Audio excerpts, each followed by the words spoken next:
Assalamualaikum warahmatullahi wabarakatuh. Perkenalkan, nama saya Yusron Matori Naim. Saya dari Universitas Islam Raden Rahmat, Prodi Teknik Informatika, yang sekarang masih semester 2. Jadi saya memenuhi tugas dari pendidikan agama Islam, yakni tentang tradisi yang ada di daerah masing-masing. Namun saya akan mencakup Islam Nusantara, yang lebih tepatnya dengan Islam Kejawen. Islam Kejawen sendiri di daerah saya sudah, ya lebih tepatnya di kaki gunung, lumayan atas sedikit dari daerah saya. Ini sudah 40% lah, 40 hingga ya 30-40% menganut Islam Kejawen. Jadi yang pertama itu saya akan jelaskan apa itu Islam Nusantara.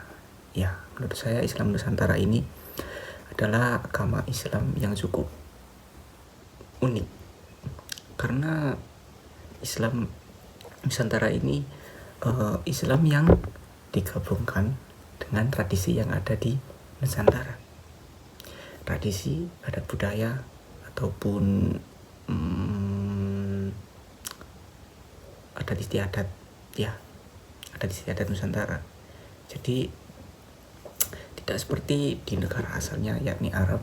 Islam Nusantara sendiri itu agak berbeda, lumayan jauh dari negaranya di Arab. Saya akan mengambil contoh dulu di awal mula agama Islam ada di tanah Jawa. Jadi dulunya agama Islam ini di tanah Jawa masih belum ada, karena di tanah Jawa masih menganut Hindu-Buddha. Ya, Hindu-Buddha. Lalu seorang pemimpin dari Kesultanan Turki Utsmaniyah, yakni bernama Sultan Muhammad pertama, mengirim beberapa utusan ke tanah Jawa yang jumlahnya itu tidak sedikit, tapi tidak langsung secara secara spontan waktu itu langsung banyak, tidak, tapi secara berangsur-angsur. yakni pertama mengirim 9 orang yang kategorinya mereka bukan orang biasa, tapi mereka menguasai beberapa hal yang cukup cukup istimewa, seperti tata negara, lalu ada dakwah, pengobatan, terus juga ilmu-ilmu mistis seperti tumbal atau ruqyah dan lain-lain. Tetapi mereka tidak pernah berhasil untuk menaklukkan tanah Jawa, karena di tanah Jawa sendiri penduduknya cukup berpegang teguh dengan agama mereka masing-masing. Bukan masing-masing sih, agama mereka yakni Hindu. Mereka tidak memperbolehkan agama lain masuk ke dalam tanah Jawa. Dan bukan hanya itu, pendakwah juga mendapat gangguan dari makhluk halus, ya, seperti jin dan iblis begitu, ya, macam-macam itulah. Karena tanah Jawa sendiri masih kental akan hal-hal mistis seperti itu. Lalu setelah banyak utusan yang diutus untuk ke tanah Jawa, namun mereka tidak kembali seperti yang dikirimkan. Seperti contohnya dikirim 9 hanya kembali 7 atau 5 karena mereka mendapat gangguan. Ya, yang lebih berpengaruh adalah gangguan dari jin jahat. Jadi mereka tidak menunjukkan diri mereka secara terang-terangan, tapi mereka menjelma seperti menjadi ombak besar lalu menenggelamkan kapal dari utus-utusan tersebut, atau menjadi hewan buas lalu mulai memangsa. Ya seperti itu. Hingga akhirnya Sultan Muhammad pertama mengutus utusan yang bernama Syekh Syubakir untuk ke tanah Jawa. Syekh Syubakir sendiri ini beliau ya tokoh yang cukup terkenal ya, karena beliau memiliki kesaktian dan juga menguasai beberapa ilmu seperti ruqyah ya, seperti hal gaib gitu, terus ekologi yang membahas tentang ekosistem, seperti apa ya, ini loh, mengenal asal muasal hewan. Jadi mengenal kebiasaan hewan itu tinggal di mana atau ada di mana. Jadi beliau tahu kenapa ada harimau atau ada hewan buas gitu di daerah yang seperti ini. Jadi beliau memiliki kejanggalan. Lalu beliau juga menguasai ilmu meteorologi, meteorologi, yakni ilmu yang mempelajari angkasa ya, seperti cuaca dan lain-lain. Jadi beliau juga memiliki kejanggalan, kenapa tiba-tiba hujan, kenapa tiba-tiba menjadi anginnya kencang begitu. Beliau tahu. Dan juga beliau menguasai ilmu geofisika, yakni ilmu yang pelajari bumi dengan hal-hal fisika ya, begitulah. Nah, berdasarkan ilmu dari beliau berdasarkan dari ilmu yang beliau kuasai ya, beliau memiliki kejanggalan dan akhirnya menemukan bahwa kesulitan dari menyebarkan Islam di tanah Jawa yakni adalah gangguan-gangguan dari hal-hal gaib. Jadi beliau pun mulai melakukan tindakan pertama, yakni memasang batu yang sudah dirajah dengan rajah Aji Kalacakra ya. Mungkin masyarakat Jawa tahu ini ada di mana. Jadi batu Kali Cokro ini beliau tancapkan di Gunung Tidar di Magelang, yang cukup dikenal dulunya itu sebagai pakunya tanah Jawa ya. Jadi beliau menancapkan batu tersebut di tengah-tengah Gunung Tidar, dan efek dari batu tersebut adalah membuat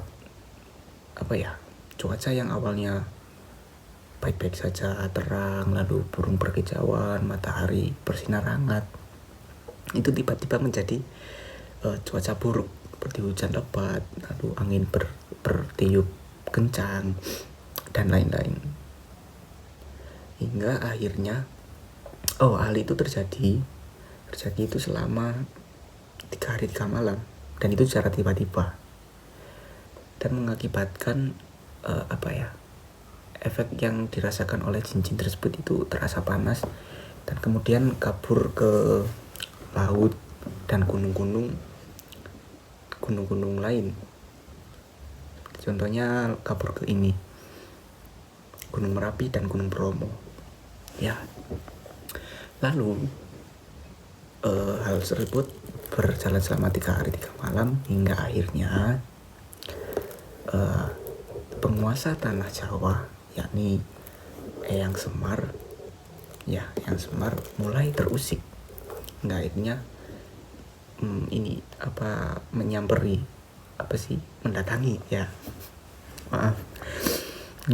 mendatangi Syekh Syubakir dan memintanya untuk menggantikan apa yang beliau lakukan. Namun Syekh Syubakir menolak dan akhirnya terjadi pertarungan selama 40 hari 40 malam. Namun pertarungan itu terhenti ketika Eyang Semar mulai memberikan negosiasi atau penawaran ya, dan penawaran ini cukup menarik. Jika beliau ingin menyebarkan agama Islam, Eyang Semar memberikan syarat, boleh menyebarkan agama Islam, tetapi tidak boleh dengan memaksa gitu, tidak boleh.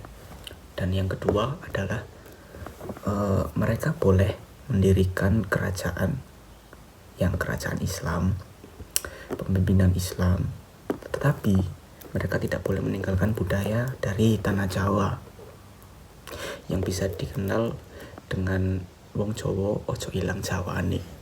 Ya, seperti itu. Wong Jawa ojo ilang Jawane. Dan disetujuilah oleh Syekh Syubakir. Ya, disetujui.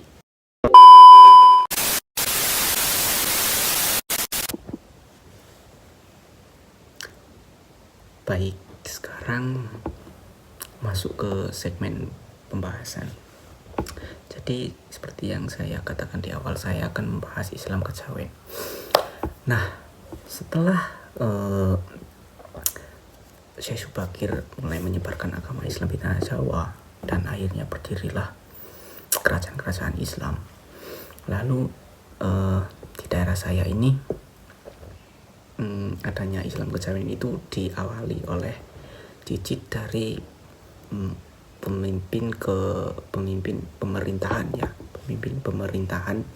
kerajaan Mataram di periode 1705 sampai 1719 yang bernama Pakubuwono pertama.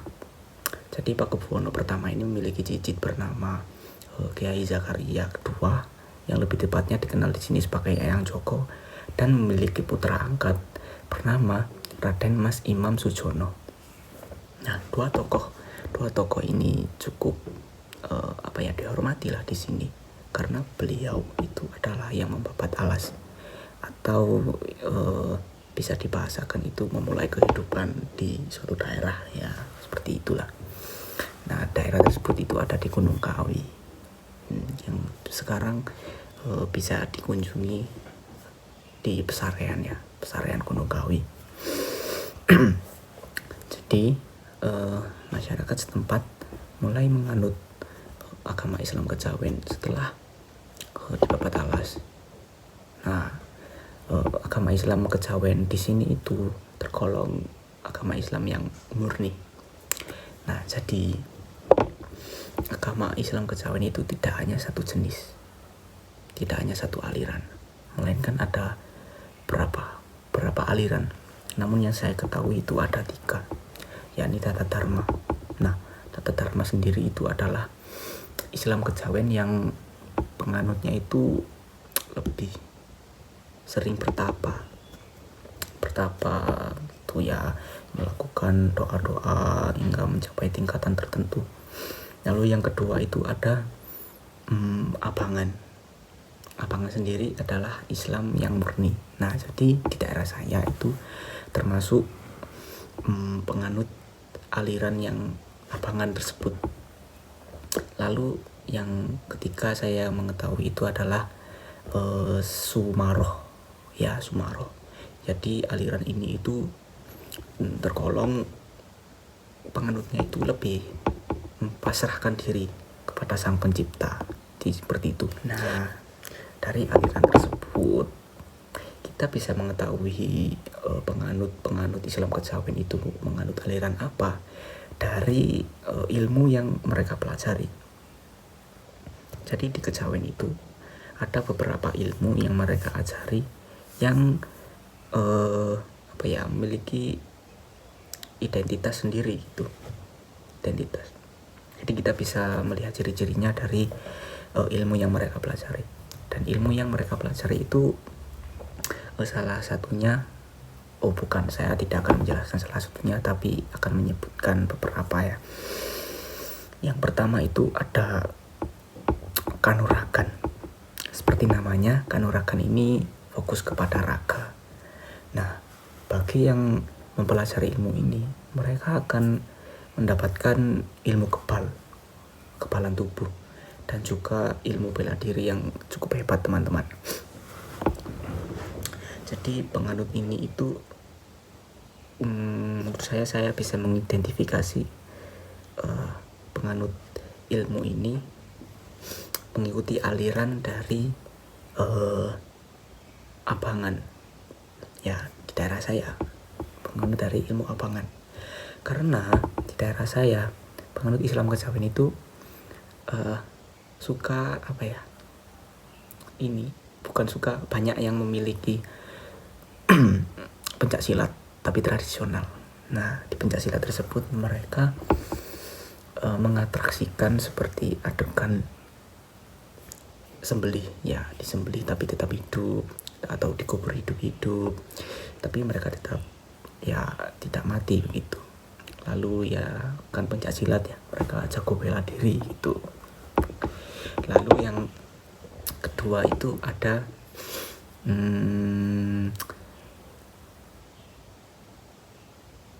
kanuragan lagi sih ini lo, ngerokok sukmo ya, ngerokok sukmo. Tapi ilmu ini memiliki tingkatan. Jadi saya mengidentifikasi bahwa penganut ilmu ini adalah penganut aliran tata dharma, yakni suka bertapa, karena mereka bertapa untuk mencapai tujuan tertentu begitu. Jadi mereka bertapa lalu mencapai tingkatan yang bernama terawangan. Nah, terawangan ini memiliki keistimewaan bisa melihat mata batin. Melihat mata batin sih, melihat batin seseorang atau melihat sedikit dari masa depan ya. Lalu setelah itu lanjut ke tingkatan ngerokok sukmo. Nah, ngerokok sukmo ini adalah proses pemisahan jiwa dari tubuh. Biasanya mereka melakukan hal tersebut untuk tujuan tertentu ya. Ada juga yang untuk kepentingan pribadi atau yang lain. Biasanya sih untuk ini hidup lebih lama, atau yang bisa disebut abadi, karena mereka memindahkan jiwanya ke tubuh lain begitu. Nah, untuk yang ketiga itu Sumaro. Yang ketiga Sumaro itu berpasrah diri. Oke, lanjut. Maaf, tadi ada masalah kecil itu. Baik, tadi sampai di ngerokok sukmo ya. Nah, setelah ngerokok sukmo itu ada ilmu kawibawan. Nah, ilmu kawibawan ini seperti namanya sendiri, wibawa. Nah, ilmu kawibawan ini memiliki keistimewaan untuk pengaplikasinya ya. Untuk itulah yang mempelajari itu memiliki wibawa yang cukup berpengaruh ya. Biasanya ini untuk pemimpin-pemimpin seperti raja-raja begitu, memiliki ilmu kawibawan. Namun saya belum mengetahui penganut ilmu ini itu menjalani aliran apa, karena saya hanya mengetahui 3. Dan untuk yang Sumaro ini, karena mereka pasrah ya, jadi mereka mungkin tidak menjalani aliran ilmu-ilmu seperti itu, karena mereka hanya berpasrah diri. Yang ciri-cirinya itu seperti tidak hanya menjawab opo cari Gusti, terus aku pasrah ya, seperti itulah ya. Lalu di Islam kejawen itu sebenarnya juga biasanya disebut aliran sesat, tapi mereka juga mengajarkan ilmu ma'rifat, yakni mengenal zat. Nah, ilmu ma'rifat sendiri itu ada 4 tingkatan, yakni syariat, tarikat, hakikat, dan makrifat.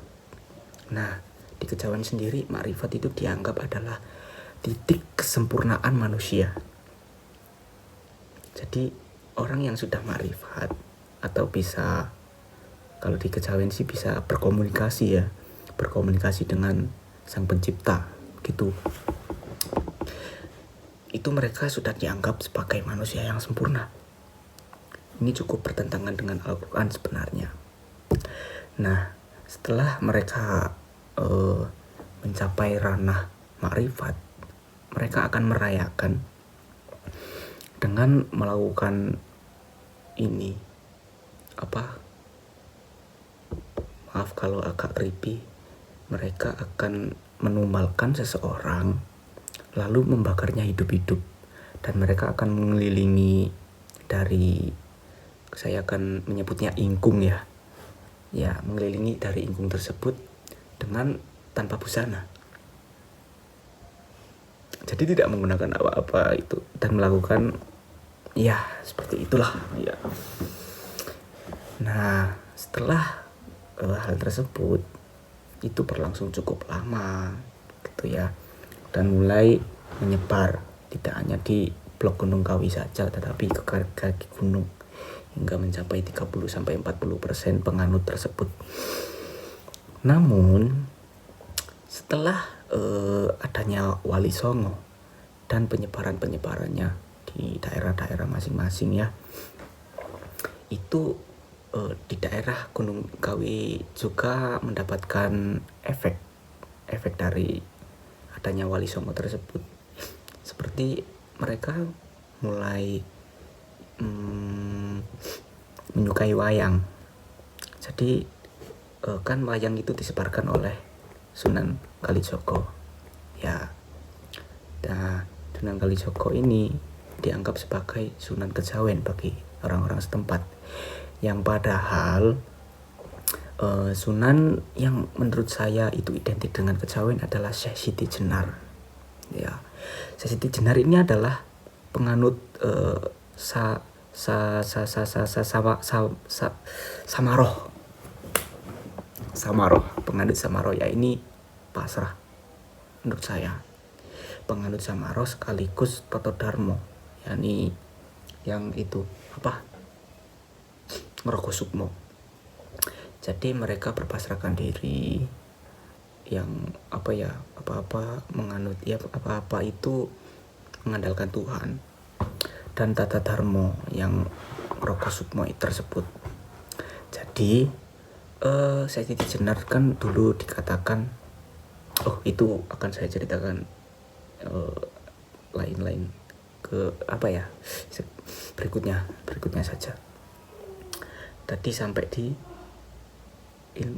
ini perubahan setelah NU Wali Songo masuk ya. Perubahannya cukup terasa karena mereka sudah mulai menyukai wayang, dan di dalam wayang tersebut menceritakan syariat-syariat Islam, karena seperti sholat dan lain-lain gitu kan. Dan mereka mulai menjalankan tersebut meskipun sedikit berbeda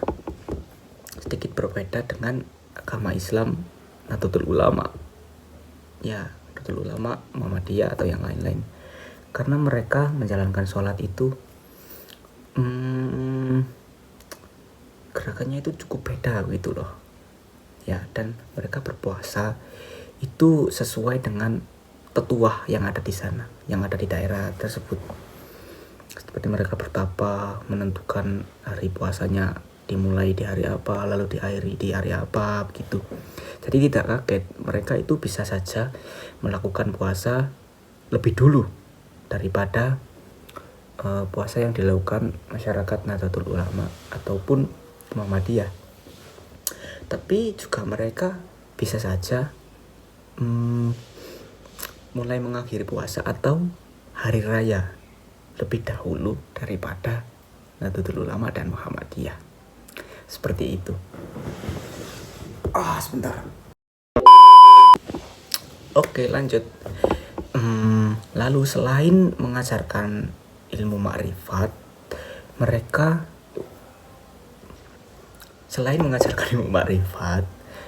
Islam kejawen itu memiliki kepercayaan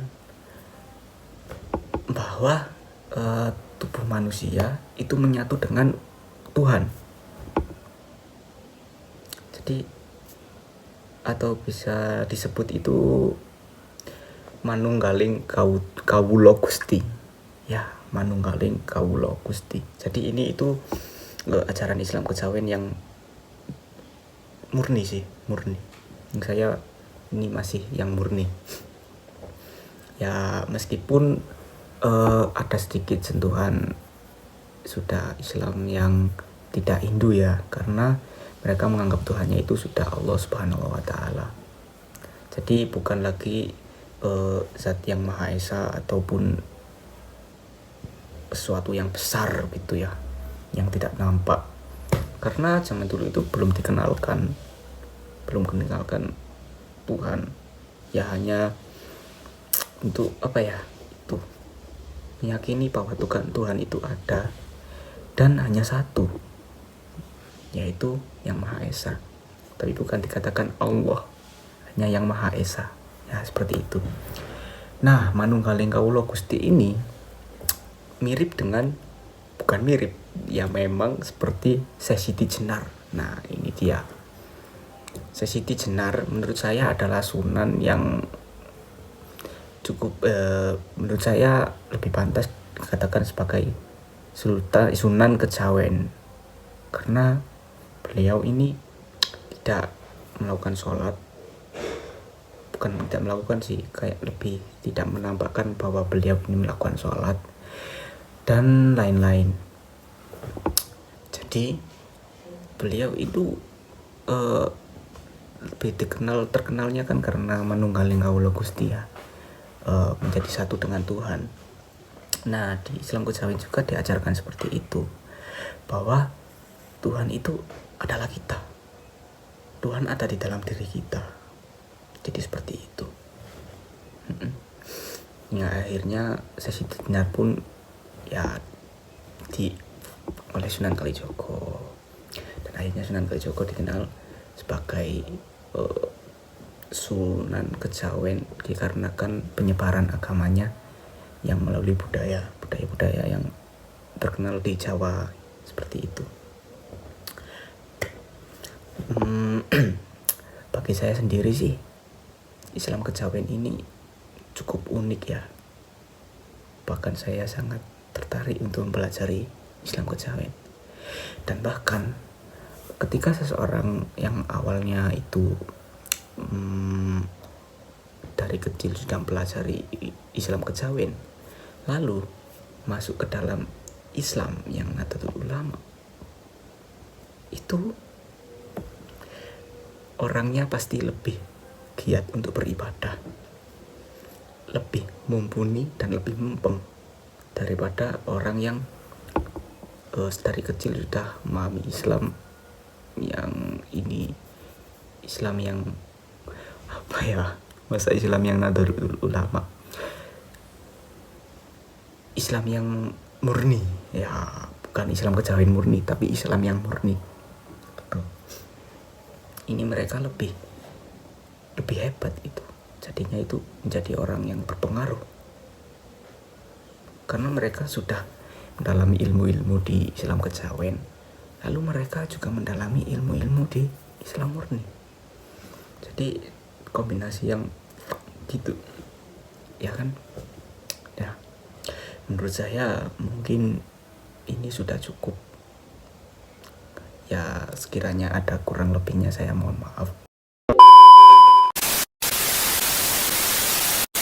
Dan untuk penutup bagi saya, mungkin bagi orang-orang yang baru mengenal atau baru mendengar Islam kejawen itu mungkin dikatakan bahwa mereka sesat, mereka itu ajaran sesat, lebih bid'ah dari bid'ah gitu ya.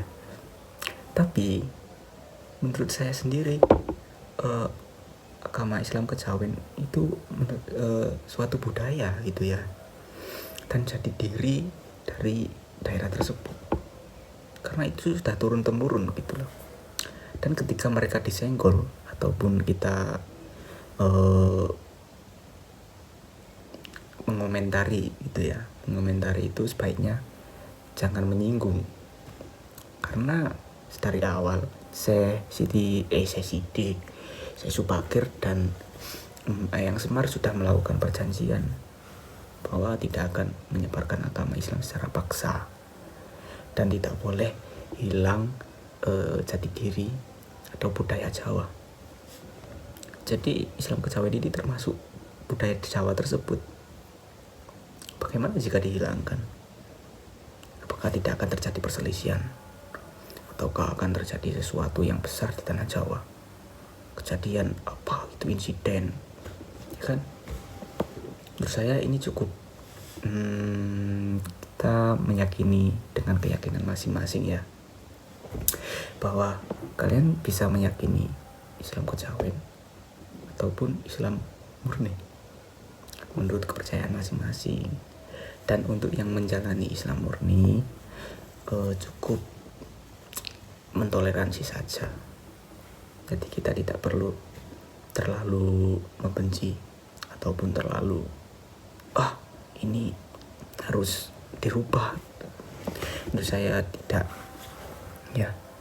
Dan karena itu bisa memicu perselisihan. Bagaimana kalau terjadi perang saudara? Kita bisa mengambil contoh seperti dulu ya, karena perang saudara itu sangat merugikan untuk bangsa dan negara. Mungkin cukup sekian dari saya. Bila ada kurang lebihnya saya mohon maaf, dan bila ada pertanyaan ataupun masukan mungkin bisa tulis komentar di bawah ya. Sekian, terima kasih. Saya Yusron Matori Naim pamit undur diri. Assalamualaikum warahmatullahi wabarakatuh. Subscribe.